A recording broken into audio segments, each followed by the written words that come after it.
Well, ngayon naman po mga kababayan, gusto ko pong pag-usapan natin ng isang issue na para sa akin ay maling-mali. At siguro, maraming magtataas ang kilay dito sa gagawin kong pagtatalakay na ito at maraming magagalit sa akin. Well, bago po kayo magalit sa akin, isipin po at unawain itong mga sasabihin ko. Ano po ito, mga kababayan? Ito po ay ang tungkol sa solo parent.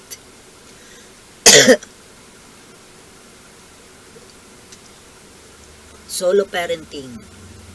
Solo parent, extended financial assistance to solo parents or yung mga nag-aalaga ng mga bata na inabandona, or in other cases, well, depende po. Tayo naman po ay fair para sa pagtrato ng mga issue. Una, ano pong sinasabi ko? Bakit ko po sinasabi na hindi maganda itong ginagawa ng gobyerno, specifically the DSWD, na pagbibigay ng financial assistance, extended financial programs para mga solo parents or to those parents or grandparents of mga apo or mga pamangkin na ano po ba ang iba-ibang mga dahilan dito? Meron naman po kasing mga reasons na acceptable, but not all. Unang-una po, bakit po ang daming solo parent? Hindi pa dapat ang isang issue or isang problema ng lipunan bago natin lagyan ng tulong o programa ng mga asistansya, siguro tingnan muna natin kung bakit ito nangyari. Kasi hindi naman po sa lahat ng oras, lahat ng aplikante, lahat ng tao, ay pwedeng sagutin ng gobyerno. Sus Maria Josep, hindi ba alam ng DSWD or ng gobyerno natin kung ano ang punot dulo ng mga ganitong problema? Hindi yang makita lang na solo parent, susustentuhan. At ito namang mga taga-barangay, alam ko po dahil nakikita ko dito mismo sa amin. Solo parent, okay. Unang-una, bakit naging solo parent? Marami pong mga kadahilanan. Ang isang napaka-obvious na dahilan sa ngayon kung bakit dumarami ang mga solo parent ay dahil sa napakaluwag na natin na moralidad ng lipunan. Anong ibig ko sabihin? Dito lang po sa barangay namin tuwing piyesta, ilan ang binibinyagan? Ilang bata ang binibinyagan? Nasa loob nga ng, halimbawa, 50. Noong isang piyesta, sa loob ng 50 kabataan, mga baby na bininyagan, lilima lang po ang anak ng mga legitimate. Ibig sabihin, married couples. Ano bang pagkakaiba ng married couples sa hindi? Yung 45 na bata na bunga ng mga disgrasya, bunga ng mga unwanted or teenage pregnancies, yun po ang mas marami. Itong 5 na batang bininyagan na anak ng mag-asawang legal, na siyempre magkakatulungan ang dalawang mag-asawa para buhayin yung anak, hindi yun umaasa sa gobyerno. Sino ang umasa? Yung 45. Imagine the difference. 45 against 5. Yung 5, hindi pananagutan ng gobyerno. ang pinanagutan ng gobyerno, yung 45, isang barangay lang yun. I-multiply nyo nga ilang barangay meron tayo at ilan ang may mga ganitong kaso.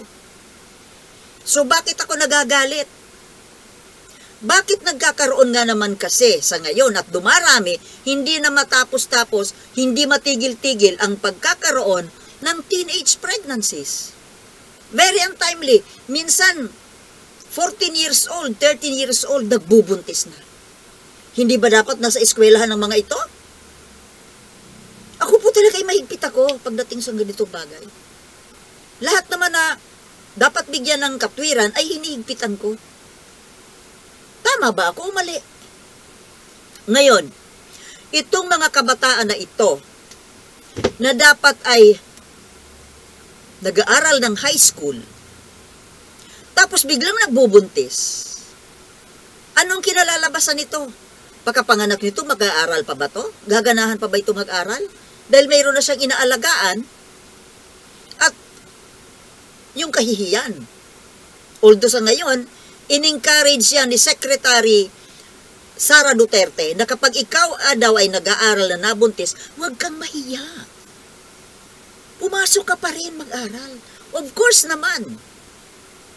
Dapat naman talaga na hindi pwedeng pigilan ng pagbubuntis o pagkakaroon ng untimely child. Ang pag-aaral, kailangang ituloy pa rin. Pero sino ngayon ang mananagot? Yun ang tanong. Kung babalik sa pag-aaral ang isang 14-15 anyos na estudyante, sino ang bubuhay doon sa bata? Hayaan mo na yung gasto sa pag-aaral nitong estudyante dahil siyempre sagot yan ng magulang. Pero yung dagdag na miyembro ng pamilya, yung dagdag na bibig na dapat busalan, I will be very harsh. Saan yun kukunin? Kung yung magulang nitong estudyanteng ito ay pobre din, na ultimong pagpapaaral sa kanya ay pinaghihirapan ang gusto ng magulang, tapos dadagdagan mo pa? Saan ang mali? Sige nga mga kababayan, saan ang mali dito? Sa magulang na mismo? Isang factor yan, kapabayaan ng magulang. Pangalawa, yung mga gadgets, mga panonood ng mga love stories na mga ano dyan sa TV, mga, anong tawag mo dito? Mga love team, na may nagbubuntisan sa istorya, ginagaya nitong mga kabataan. Yung pagiging maluwag sa mga gadgets like cellphone. Ano pa? Yung pagiging maluwag ng lipunan natin mismo. Na sa ngayon kasi, ibang-iba ang panahon ngayon nung kapanahunan namin. Na noon kapag nagbuntis ka na dalaga, it's a stigma. Ang iba nga niyan sinusumpa pa ng magulang, pinapalayas. Of course, that is harsh. Na kailangan nga naman, kung nagkasala ang isang anak, tanggapin at patawarin, okay naman yon. Pero dahil nga sa ganyang kaugalian, mas dumami. Kasi nga sa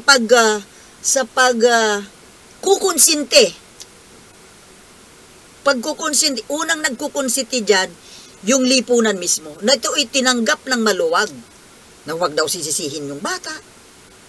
Sino dapat sisihin? Kayo mismo. Lipunan. At yun na rin ang sinusunod ng magulang.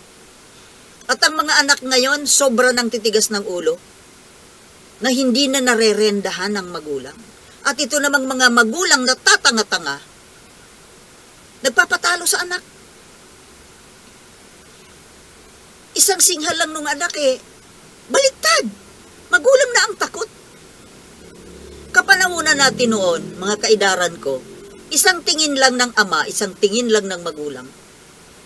You have to learn. Pero ngayon, iba Pinaglululoko na ng mga kabataan ang mga magulang na hindi nakatungtong kahit high school. kwentuhan lang na mayroon kaming group project, group practice, kahit wala. Niniwala naman si magulang. Kapag hindi pinayagan ni magulang, nagdatakmol. Si magulang takot. Papayagan. Pero ang totoo, kung saan-saan nagiinuman. Nakikita ko yan mismo. Dito sa barangay. Kaya wag Ngayon, sa ganito pong sistema, sitwasyon sa lipunan natin, kung ang mga ganito ay pagkukonsistihin ng gobyerno na susustentuhan, ano ito? Makakatulong ba ito sa pamahalaan, sa nation building? Itong mga estudyante na to na nagsisipagbuntisan ng wala sa panahon, imbis na magtapos ng pag-aaral, pagkatapos ay makapagtrabaho, makatulong sa magulang, makatulong sa gobyerno, makatulong sa nation building.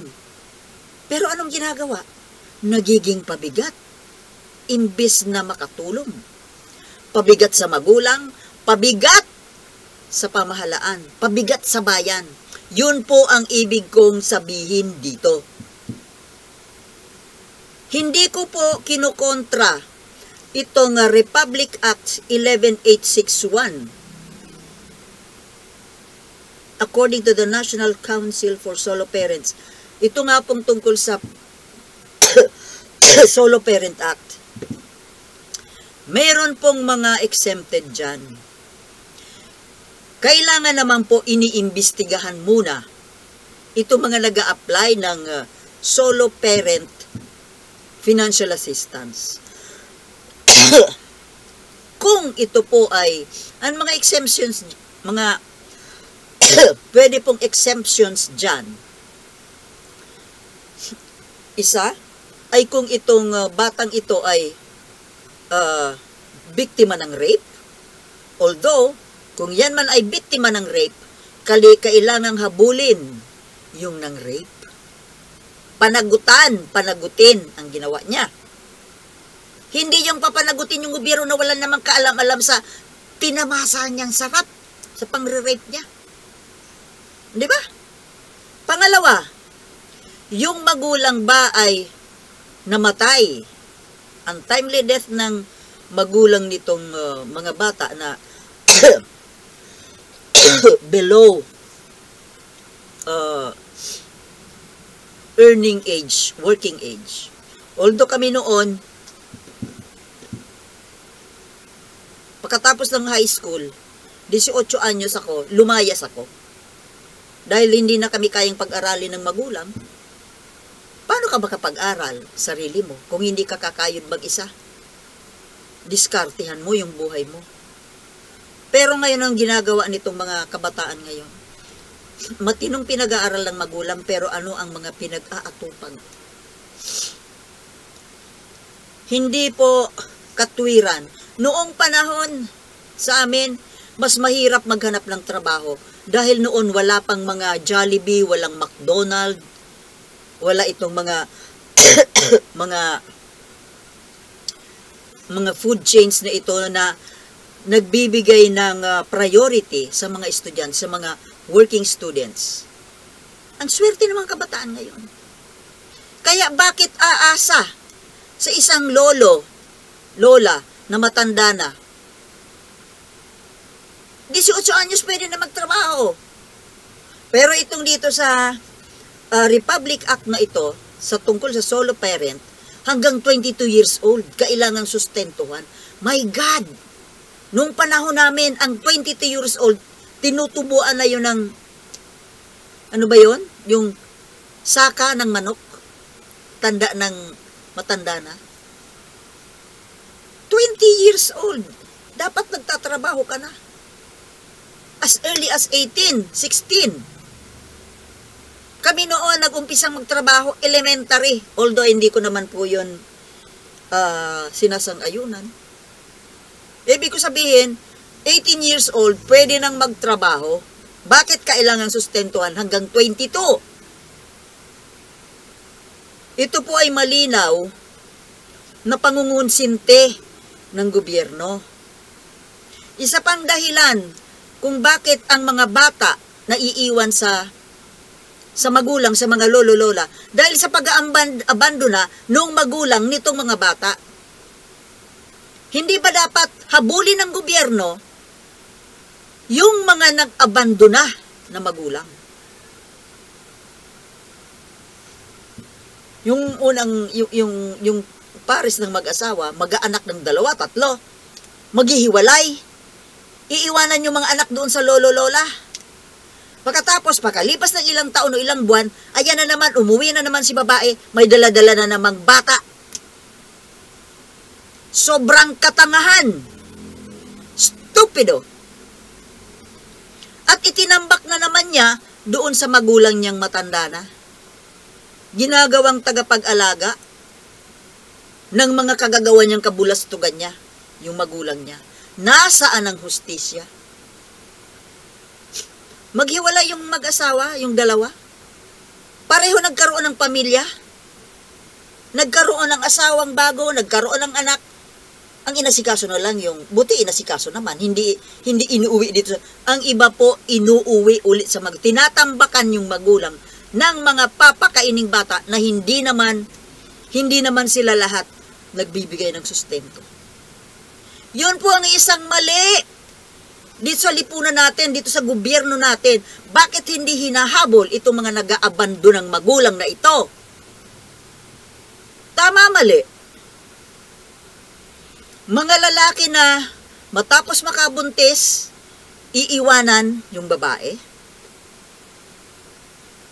Dahil sa kung ano-anong mga rason. Wala na tayo doon. Nag-anak ka, panagutan mo. Sustentuhan mo. Hindi yung para ka na namang aso na maglalagalag, maghahanap ka na naman ng bubuntisin. Tapos iiwanan. Hahanap ulit, bubuntisin, iiwanan. Alam niyo mga ganitong klaseng lalaki, pinuputulan dapat ito ng ari para hindi na makapagkalat. Dapat po mga ganitong klaseng lalaki, mga ganitong klaseng magulang, pinaparusahan. Sino pinapahirapan ninyo kapag inabandonan ng magulang yung mga anak nila? Natural yung magulang nila na uugod-ugod na, doon itatambak. Kaya kita mo ang dami-dami mga lolo-lola na sige pa rin ang kakatrabaho dahil may pinapakain na mga apo. At ito naman sila kasi mga konsentidor na magulang. Kung hindi ba naman sila konsentidor, yan ang bayad sa pagkakonsentidor ninyo. Hindi ninyo tinuruan ng maayos ang inyong mga anak. Na kapag nalibugan, hihilata. Di ba?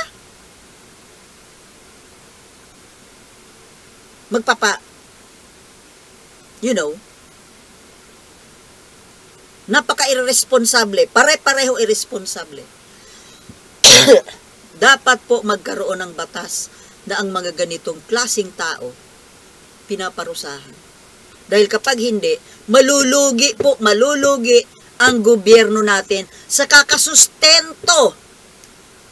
Taon-taon, buwan-buwan, araw-araw may nanganganak na hindi pa naman dapat manganak. Alam mo, dapat na magkaroon ng batas na hindi ka pwede mag-asawa na wala kang sariling bahay, wala kang maayos na trabaho. Kasi, wala kang bahay, saan mo ititira yung bagong pamilya mo? Makikisilong kayo sa magulang nyo? How irresponsible. Dapat mayroon ka ng bahay. Hindi man sariling bahay, at least kaya mong umupa ng disente man lang na matitirhan ng bago mong pamilya. Mag-aasawa ka, wala kang trabaho. Mangbubuntis ka, hindi mo nga kayang pakainin ng bibig mo. Sino pinaparusahan ninyo ngayon? Yung gobyerno. Na imbes kayo nakakatulong sa gobyerno para mapaayos ang bansa natin, kayo ang pabigat. Saan kinukuha ang pondo? Inuutang sa World Bank? Come on! Government officials, wake up! hinahayaan ninyo gawin ito dahil ito ay instrumento ninyo sa inyong pagre-re-elect, sa inyong political ambitions, na the more na nakakapagbigay kayo ng mga ayuda, which is equivalent to boto nga naman.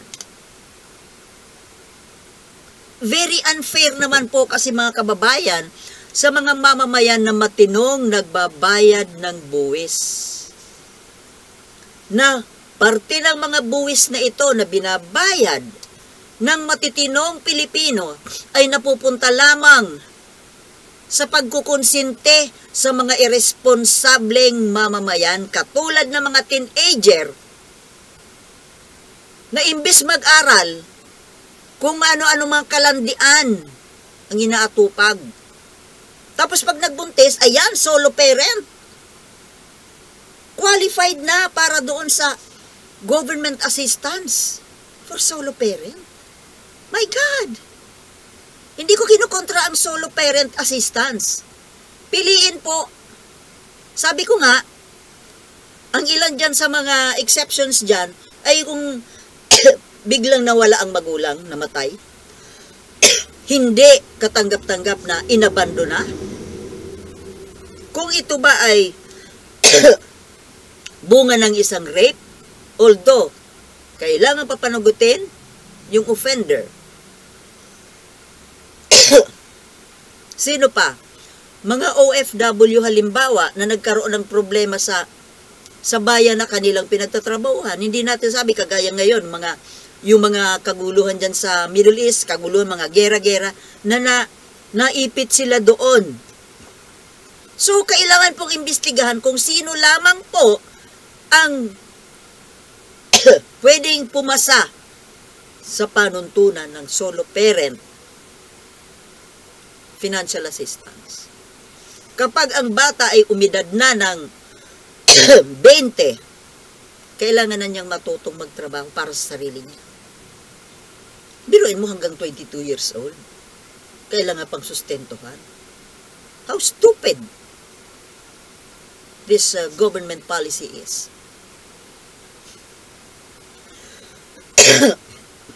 Yung mga magulang na nag-abandona ng mga anak nila, kailangan habulin. Hindi sila pwedeng magtayo ng panibago nilang kanya-kanyang pamilya hanggat hindi nila nasosolve itong problema nilang unang batch na ginawa nila. Tama, hindi? Alam niyo, kung ako siguro magiging leader, magagalit sa akin ng mga tao. Dahil sa magiging akong sobrang mahigpit. Pero, tanong ko sa inyo, tama ba ang sinasabi ko o hindi? Naaalibadbaran po ako kapag ako nakakakita ng mga buntis na teenager na huminto sa pag-aaral dahil nabuntis. Na ayun nga, alam mo itong gobyerno natin parang kumukonsinti sa mga ganitong klaseng gawain. Dahil dito sa mga financial assistance na ito, alam mo dito lang sa barangay namin, nag-live-in lang na dalawang tomboy, binilang na separate family. Pamilya na sila. At eligible na para makatanggap ng mga government ayuda. Tingnan mo yung mga panloloko na ito sa gobyerno. Dapat kasi maging mahigpit ang gobyerno. Maging alert. Maging vigilant sa mga ganito klaseng panloloko ng mahihirap. Alam mo din sa Pilipinas, hindi lang po mayayaman, mga may kapangyarihan, ang mga abusado. Pati na rin itong maliliit, mahihirap. Mga abusado rin. Lalo na itong pinapauso ng gobyerno na ayuda-ayuda. My God! How stupid! Magkano ba ang budget ng gobyerno natin para sa taunang ayuda? O sabihin na natin buwanan. Okay, taunan na lang. 1 year ayuda budget. Magkano? 1 bilyon? 2 bilyon? Bakit ang bilyones na yan ay hindi itayo ng mga factories, ng mga livelihood, mga pwedeng pangkabuhayan. At dyan, magsipagtrabaho yung itong mga taong ito nangihingi ng ayuda. Sabi nga, teach a man to fish. Diba? Imbis na bigyan mo lang ng kapirasong isda, tulungan mo mangisda. Hindi mo nagutom ngayon. Susubuan mo. Pagkatapos ano? Yun ang ginagawa ng gobyerno natin ngayon. Nagsasayang po ng mga ayuda. Magperang pang-ayuda. Marami po dito sa mahihirap sa mga rural areas. Nakatinganga na lang. Naghahantay ng ayuda. Nung tinigil ang ayuda dahil nagkahigpitan noon, yung mga nakagraduate, mga anak na nakagraduate na ng college, hindi na, tinanggal na sa 4Ps, nagalit yung magulang. Bakit daw tinanggal? Sabi ko, para kanino ba yung 4Ps? Di ba para yun sa mga nag-aaral? Hindi nga para sa iyo yun, magulang. Hindi yun pambili ng bigas. Ang 4Ps na yan. Para yan sa pag-aaral ng bata. Pero anong ginagawa? Nitong mga yun naman kasi, hindi masyadong pinaliwanagan kung ano ang mechanics nitong 4Ps na ito. Nitong mga ayu-ayuda na to. Pare-pareho lang, mga politiko at itong mga nag-aantay na lang. Kami po, lumaki kami, nakatapos kami ng pag-aaral. Wala itong mga ayu-ayuda na to. Naghihirap kami noon. Ni hindi kami nanghingi sa kapitbahay.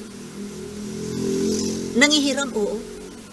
Kasi may panahon na kapag binagyo ka, yung produkto ng mga palay mo, na disgrasya, ang uso po dito sa amin sa barangay, noon, hiram.